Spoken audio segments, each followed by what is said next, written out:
look at your work. Sure, sounds great. Looking Yeah. forward to showing you guys. Yeah, I'm happy you could take the time to talk with us. Yeah, yeah. Well, it's good. We have a good partnership here. Like one of us will take the kids in the morning, and one of us will take the kids in the afternoon. So we make it work. So And that's the way it should be, right? A little give and a little take. Well, yeah, go ahead. well, it just makes you appreciate the studio time a little bit more too when you're dealing with diapers and potty training and stuff. So Oh, for sure. To have a little bit of space away. I think we could all use a little space away maybe in our lives right now. yes, absolutely. I'll get us started because this is going to be a short talk. I'm Emily Lonto. I'm the curator and director of the DeVos Art Museum, and I'm really pleased to welcome Erik Benson. Erik Benson was born in Detroit and got his BFA from Minneapolis College of Art and Design and the MFA from Rhode Island School of Design.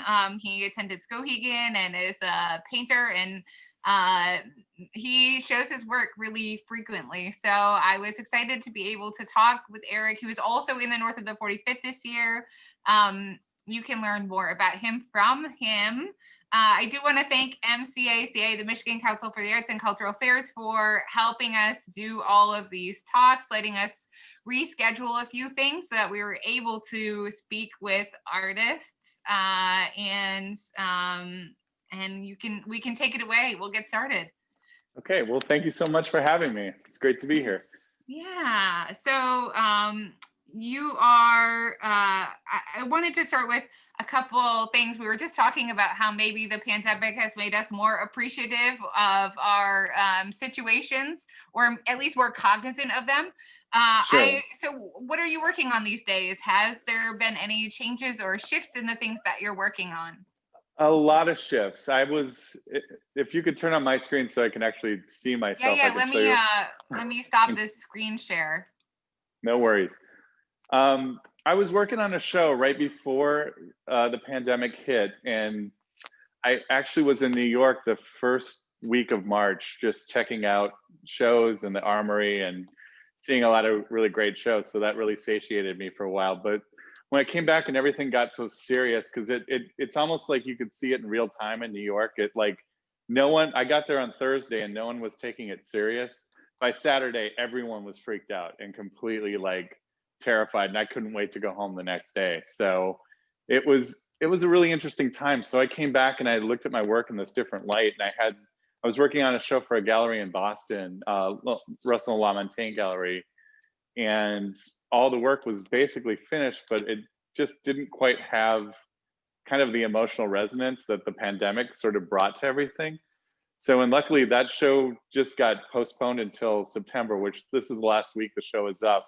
And some of the images I sent you were pieces that I did during the pandemic that actually kind of fraught with all that kind of anxiety and fear that was happening, kind of found its way into the work, and the work I'm working on now too kind of has that kind of urgency and kind of temporalness of everything going on. So I was really interested in making these sort of still life landscapes that kind of dealt with precarity and fragility.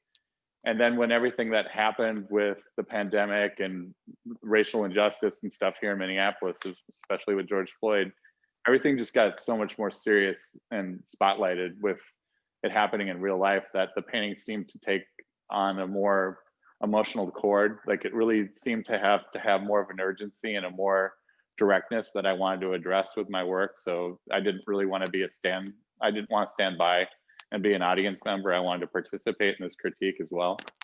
So that's kind of what I've been trying to do as an artist for the last 6 months. So yeah, it's wild how the context sort of shifts everything. And yeah, in some cases, maybe this idea of fragility or precarity can seem like too close to home in a way, like it doesn't have the same right. sort of resolve. Yeah, and everything kind of started it's always kind of been there the last few years. And my work when I was in New York was more sort of architectural based landscapes and kind of based on my process of building these paintings. And so coming here, I really wanted to go deeper. Like when we decided to buy this house and get away from the city and just kind of go into our work. It felt like more of like a retreat into my language as a painter, but also to delve deeper into these ideas I was trying to discuss. So it's been really good for that, and it kind of corresponded with everything that's happened politically in our country. So it's had all these really fraught relationships with everything going on, but it's also been really good to try to work out my feelings about things through the work. So it's become more personal, I guess. So in a way, you're like allowing more of your voice to be shown in the work, or at least be translated into the making process. Yeah, definitely. Having more of an opinion, I guess, is the way I like to think about it, and not so much being an observer. Like I felt a lot of times with my architectural paintings, it felt like more of like being an observer in a space rather than being a participant in that space. Yeah, So that's interesting that you say that, and I think it's interesting too. You talk about how the process really led you to this new voice in a way, and so I'm wondering if you could speak to what that methodology looks like, or how that sort of sure. transformation happened in your work through the material. Yeah, I started doing this process-based work back in grad school. I actually ended up, I was an oil painter and ended up having an allergic reaction to oil paint. So I had to start using acrylic and I didn't like it. So I started painting on glass through lots of trial and error. And I developed this technique where I pour onto paint on the glass and I peel shapes off and I collage them into the paintings. And it sort of mirrors my way of thinking, where it's this idea of seeing and making. And you said a nice thing about like the chemical aspect of painting, and there's always like this reacting to things that happen that don't always work out the way you want them to. So you have to kind of dance around with the painting a little bit too and react to that too. So and that comes with how you see things, or how it kind of adopts, like it looks like something else that it might not have been intended to be, then it turns into that thing. And that's just kind of the wild world of painting, I think, that I really enjoy. So Yeah, so like procedurally, I think I mean, for people who don't paint or haven't really thought about the construction of making a painting, sure. what every step, like as an artist, you're like laying it down, but you're seeing the front and not the back, right? Yeah, So and I can't see my behind stroke, like, right. although because you're painting on glass, like that might be the stroke that becomes visible, right? So it's like inverting our sight in a way. Somewhat, yeah. I mean, it's. Let me show you. I got some stuff here. I can kind of. Here's the palette here, so you can see there's shapes of paint, and then they become things on there. And then the nice way of doing that is you're able to have a front and back sometimes too, by just reversing the image. So, like that's when I talk about this idea of sculpture and toggling between painting and sculpture.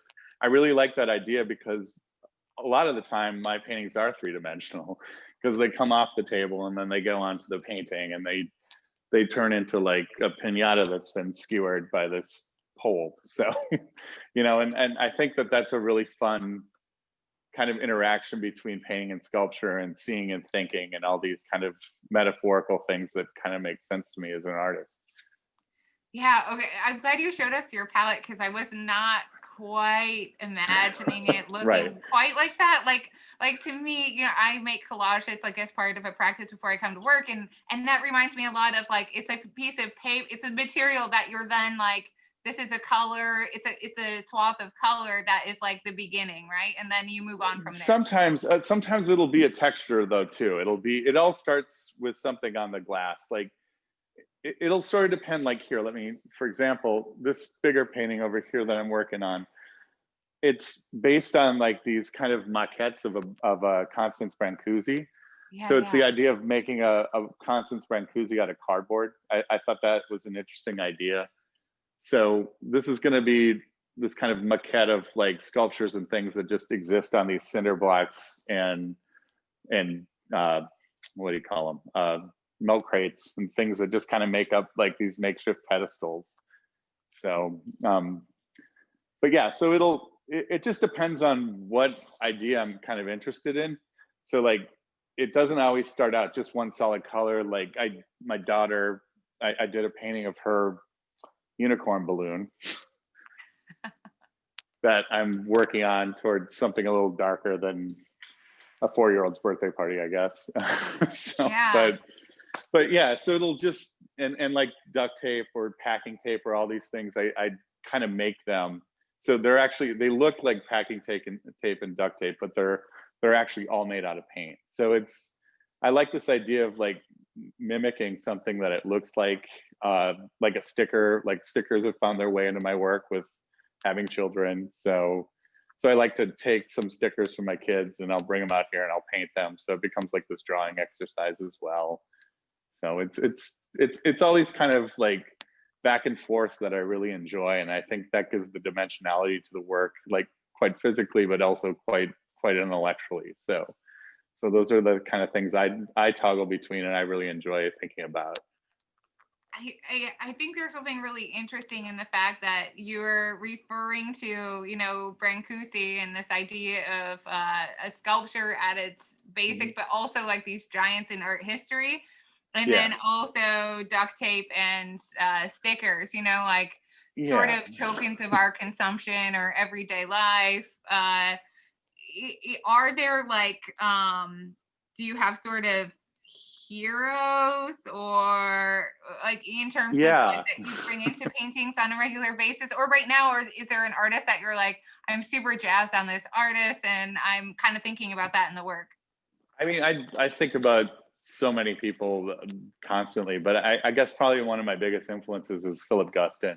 Just for the mere reason of him finding his voice through his work over the years, and everything that he has to say is so interesting. And he develops this language, which I think as a painter, that's kind of our goal, is to become at a level where we develop that language that's our own and able to kind of exist in this wide canon that it's been here forever, and it's a really difficult place to find your own voice. So Yeah, that's great. And so really of the moment, if this were a whole talk on painting, I would like geek out and talk about that for a really long time right now. But yeah, totally. um thinking about heroes or giants, have you received any advice like throughout your career or your practice that sort of guides or steers you? Yeah, mainly I think less so lately. Just since moving here, we don't, and having children and having a family, it's a little harder to have those relationships and conversations with other artists. But I tend to be really informed by other artists, and like just talking with them about their process and my own. And I had a studio visit once with Rob Storr, and he told me not to complicate things too much.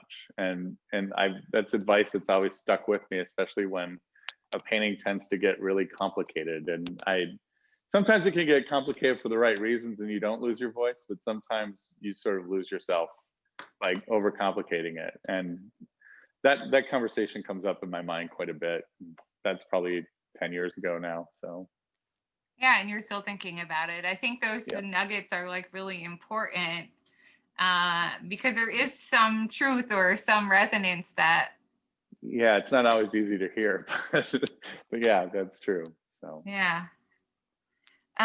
So how do you maintain sort of discussions around work? Have you found new ways since we've been close up, or has that not been a path that's emerged yet?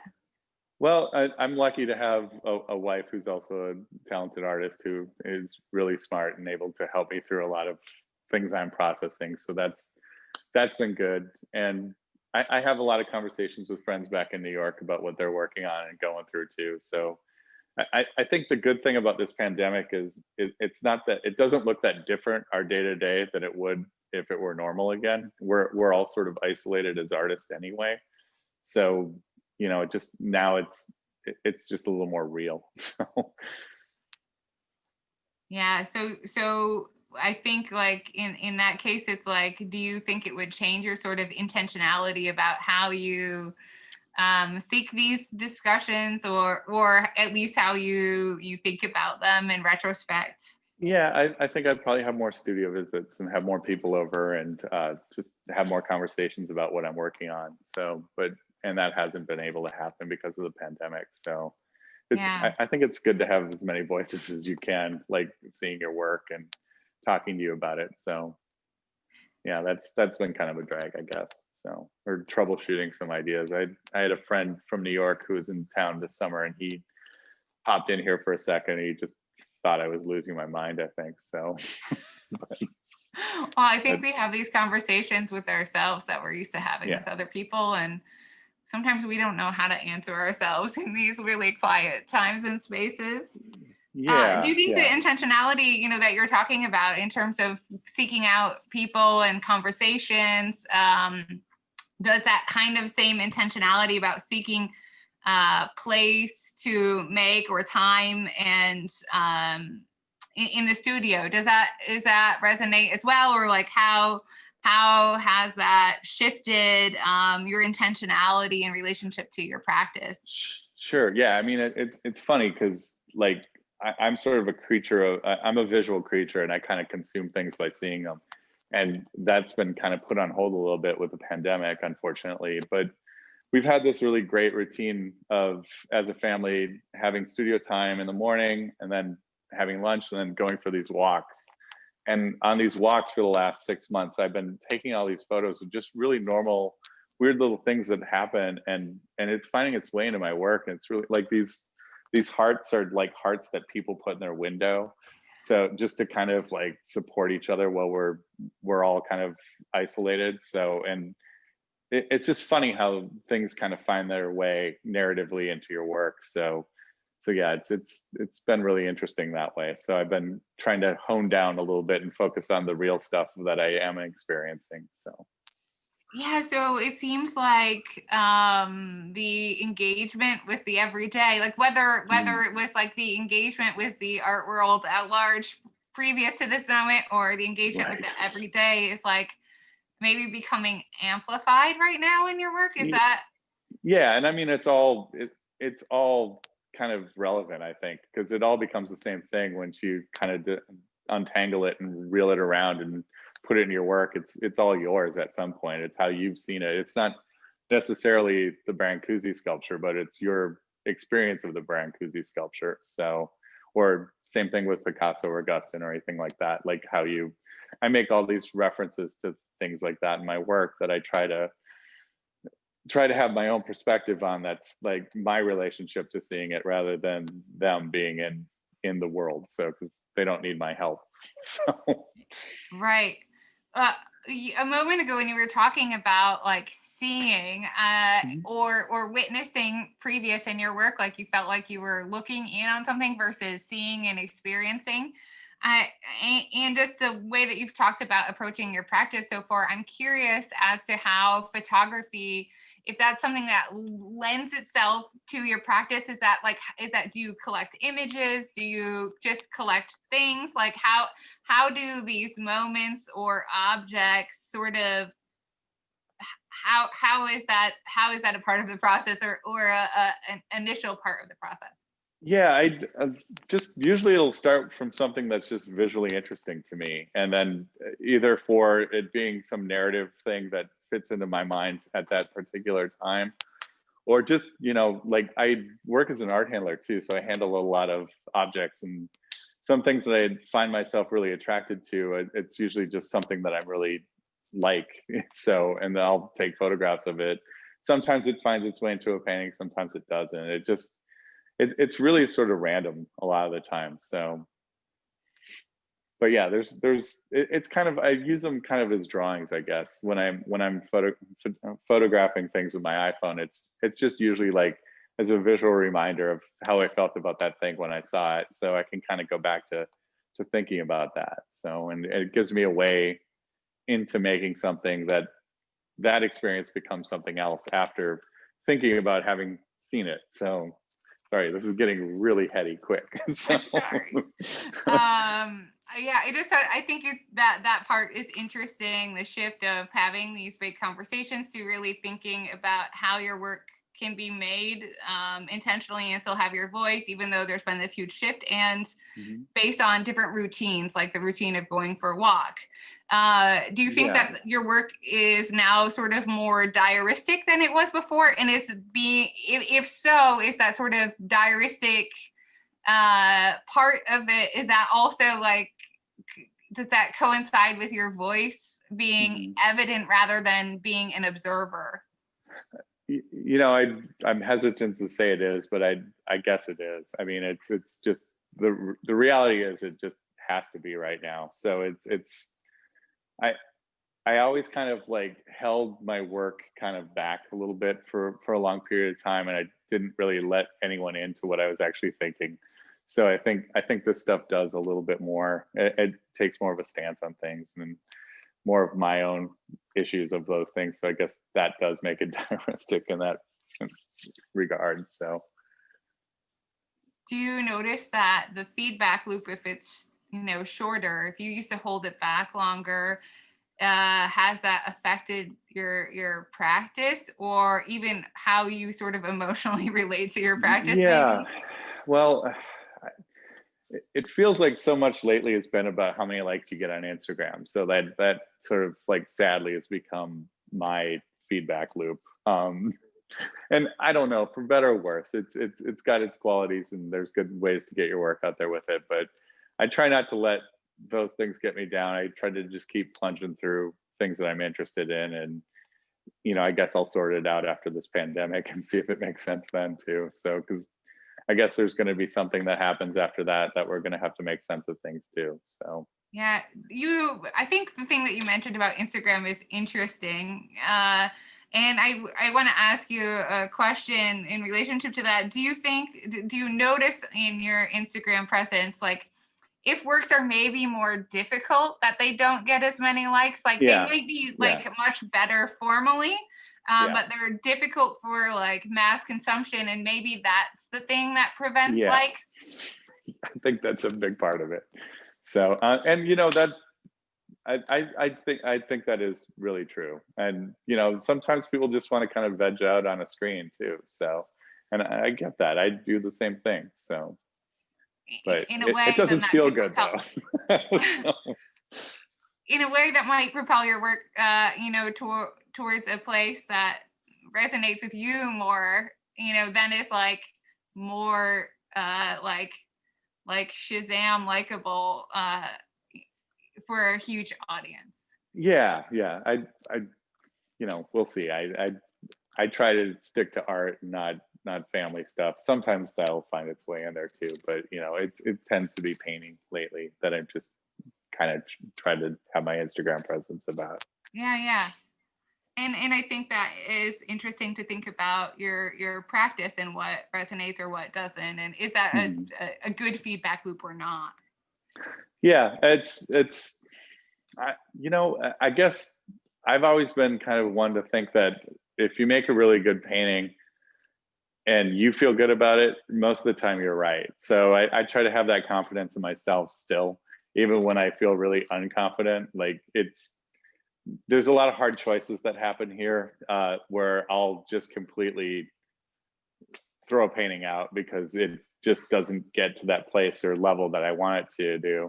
And I'll cannibalize some of the stuff from other paintings, and they find their ways in different paintings. So it's hard, but I think that's ultimately what you have to do as an artist. I think it comes down to that. So do you then have advice for your younger self? Like, you wish you could tell your younger self something that would help you through or resonate? Or yeah, I'd probably just tell myself to trust the path and keep going.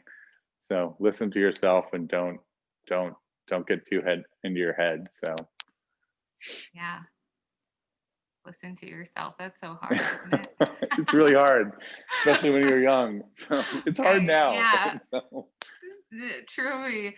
So I'm just wondering if anybody else on the call, we have a couple more minutes, if anybody wanted to ask Erik a question before we say goodbye.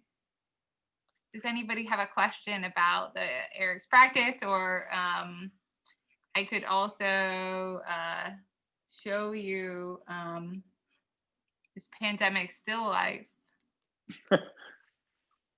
This is not pandemic still life, is it? Let's see here. Anybody have a question?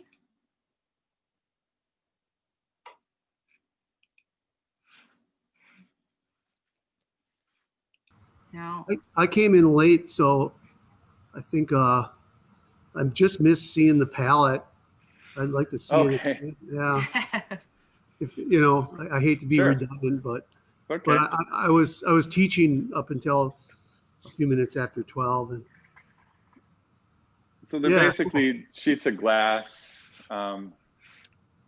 This here, this will become a cactus at some point. So Yeah. But yeah, so I'm interested in that because when I saw you were in the show, I'm in the north of the 45th as well, and I'm also painting on glass, and I couldn't find very many people that were doing that. You know, I searched around for it, and I'm working quite a bit differently than you, but it's still on glass, so it's yep. Yeah, it's interesting. Yeah, it's Yeah. I'm doing it less than I did when I first started out, but yeah, it's becoming. I'm doing more physical painting back into things lately too, and taping and masking. So that's become another element of it. So one of the things I'm interested in is so you say you're painting on glass and you're making these paintings and pulling them off, and some of the textures or this the sort of airbrush effect. Yep. I think it's kind of interesting. I mean, there's so many textures, so many things happening, but when you say you're painting with glass, I was kind of curious how that happens. This might actually, they are very textural, and I'll try to see if I can turn it sideways so you can see. Oh, yeah. So they end up becoming really physical, which everyone's like kind of shocked when they see them in real life, that they actually are thicker and chunkier than they thought they were when they saw them on the screen, because they kind of lend themselves to this flatness and this digitalness of screens. So I kind of like that too, when people actually physically see my work. It's a totally different experience, and I think most of the time people are happy. I hope they are anyway. So yeah, I think it's really interesting how there is, like, even in some of the paintings that you're showing us in your studio, how there's this sort of real, not only painterly, but sort of digital and physical. Like it's a virtual digital, but then there's like it goes through sort of three continuums. Is that? Yeah, I think that's just being an artist in our time, you know, just because we interpret so many things through screens and through our phones, and looking through the lens, you know, it's like the lens has become the gaze, and it's a really strange concept, but it's true. I think it affects all of us, whether we want to admit it or not. So. But yeah, sometimes it'll be airbrush. I'll do a lot of that stuff in the work too. So yeah, more of an atmospheric kind of thing sometimes. Yeah. So. Yeah, and that atmospheric, when I'm, seeing your work online, it seems like it's a digitally produced, it's like this really weird translation I have to make in my head to understand how that happens. Yeah, it's really hard for me to see my work online a lot, and so that becomes really difficult too, because I have a totally different relationship to making it. So I put my hands on it and I see how it works in the world, and it feels like that to me. So yeah, it's something I have to separate myself from quite a bit.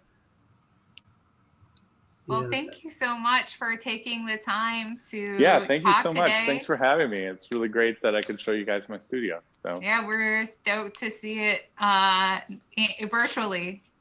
Yeah, well, thank you. Yeah, exactly. It's take good maybe care. One day. yes, one day. Yes. Hopefully you can come up and visit us, and we can come. That would be great. You. Yeah, we would love that. So Yeah, it sounds great. Well, thank you so much for having me. I really appreciate it. of course. Thanks for sticking around. Yep. Take Thank you. care. I'll send you a link of this too, Erik. Okay, sounds good. Thanks. Thanks. Thanks, Erik. Thank you.